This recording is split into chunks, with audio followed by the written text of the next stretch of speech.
اسی طریقے سے اذان کے ساتھ درود شریف پڑھتے ہیں. جب ہم کہتے ہیں یار یہ درود شریف اذان سے پہلے نہ پڑھیں، ہم بعد میں بے شک پڑھیں اذان سے ہٹ کے.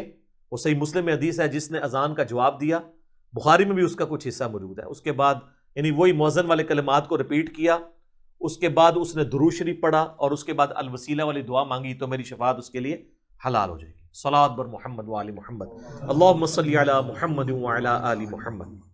وہ ٹھیک ہے، لیکن جو آپ نے ساتھ پہلے جوڑا ہوا ہے، ہمیں سیغوں سے بھی کوئی اختلاف نہیں. جس سیغے سے بھی آپ پڑھنا چاہتے ہیں آپ پڑھیں، کتاب و سنت سے جو بھی ساتھ. السلام علیکہ یا رسول اللہ قبر رسول پہ ثابت ہے. السلام علیکہ ایھا النبی، بخاری مسلم میں ہم آتا ہے کہ تشہد میں جو نبی علیہ السلام نے تعلیم فرمایا. اس سے سیغوں کے چکروں میں نہ پڑھیں. اصل اختلاف یہ ہے کہ آپ نے اذان سے پہلے سے جوڑ دیا ہے، اور جو نہیں پڑھتا کہتے ہیں گستاخ رسول ہے. اور کہانی کتنی زبردست انہوں نے گھڑی ہے. واقعی وہ کہیں گے جی بتاؤ جو پڑھ رہا ہے وہ زیادہ محبت رسول اللہ ہے جو نہ پڑھ رہا ہے.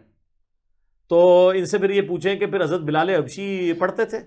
یہ تو خود غلام سعود سعیدی صاحب نے مسلم شریف کی شرح میں، بریلوی عالم ہے، انہوں نے لکھا کہ حضرت بلال ہم سے بڑے عاشق رسول تھے، وہ نہیں پڑھتے تھے، لہذا یہ بات نہ کیا کریں. اور پھر ہم ان کو علمی پھکی بھی دیتے ہیں کہ جامعہ ترمذی میں حدیث موجود ہے، انٹرنیشنل نمبر کے مطابق 2783، مجھے بائی چانس کا نمبر یاد ہے. عبداللہ بن عمر کے پاس ایک شخص کو چھینک آئی، اس نے کہا الحمدللہ والسلام علی رسول اللہ.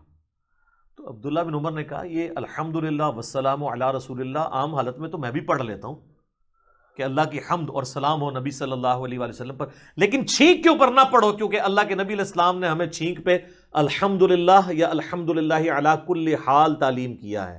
ادھر درود نہ پڑھو. تو شکر ہے وہ 295C نہیں لگی ہوئی تھی، ورنہ وہ کہتے آپ تو درود کے منکر ہیں، آپ تو گستاخ رسول ہیں.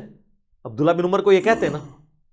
تو عبداللہ بن عمر رضی اللہ تعالیٰ عنہ نے امت کو ایک عقیدہ دے دیا کہ عاشق رسول وہ ہے، محبت رسول کا دعوے دار وہ ہوگا جو نبی علیہ السلام کی تعلیمات کے مطابق چلے گا.